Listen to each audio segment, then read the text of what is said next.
Yesterday's Nintendo Direct really did blow up the nonsensical narrative that gamers hate women in video games. Now, this is something that obviously is not true anyway, but this was a pretty glaring example of it, and all of the left-wing lunatics that love to build that narrative, they really don't have an argument right now. And notice they're not really talking about this as much as you would think, because these are people that say that gamers hate women, gamers are intimidated by women, gamers hate when there's representation, and if it's not just a straight white male, yada, yada, yada.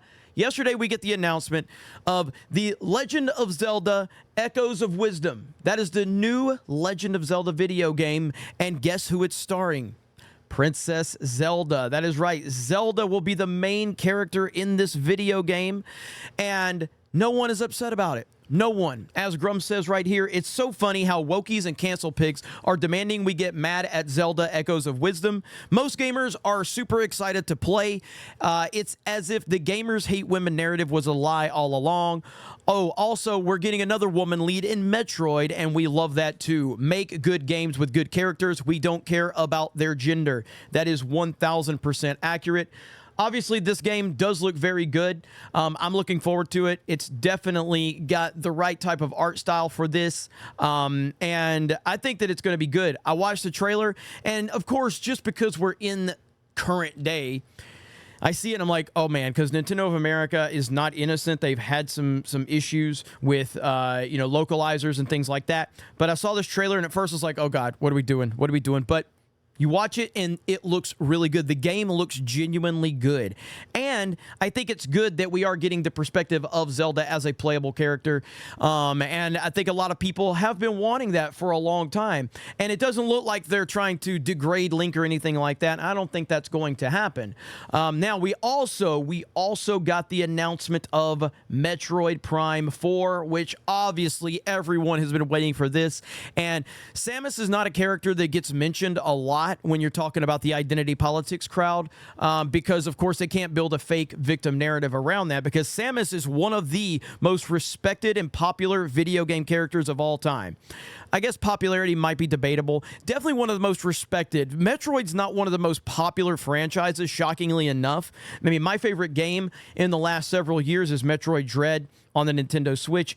I think it sold like 3 or 4 million copies, which makes it, I think, the best-selling Metroid ever, which is depressing because Metroid games are incredible.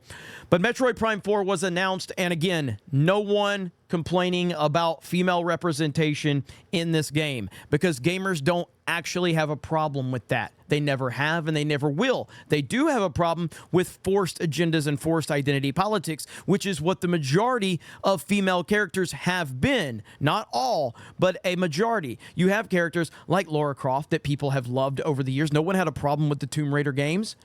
Not back in the day, not during the PlayStation days.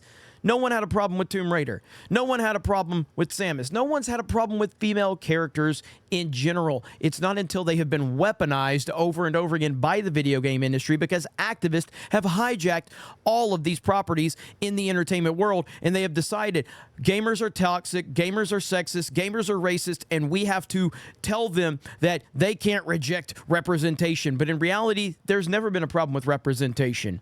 And again, yesterday's Nintendo Direct was a classic example of that. So these are two really good games, and the Nintendo Direct overall was just a big win, a very big win. Not a lot of people were expecting this Nintendo Direct to actually be as big of a win as it was, but you had a lot of different games that were announced that I think really did hit home. The Mario Party game, I think, is going to be super, super cool. The big reveal was the Metroid Prime 4 and the Legend of Zelda game, but there was a lot of other announcements along the way that surprised people as well. The Mario and Luigi game. I'm at Donkey Kong Country returning.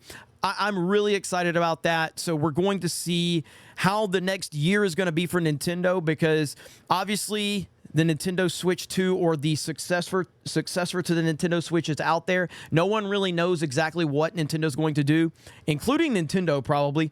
Nintendo is such an anomaly when it comes to these things that you never know what direction they're going to go in. But we are truly at the end of the life cycle for the Nintendo Switch, but it's still going strong. Still have a lot of titles coming out for it. So will it become the #1 selling system of all time? That will be very interesting to find out if it does become the #1 selling system of all time, because it has a shot. It has a real shot at becoming that. Right now, I believe it's third all time. The PlayStation 2 and the DS is second. And then the Switch is probably around 20 million away from maybe taking over that #1 spot. So it has a shot. I don't know if it's going to happen, but it does have a shot. You guys let me know your thoughts in the comments below. Thank you very much for checking out this video, and we will talk to you later.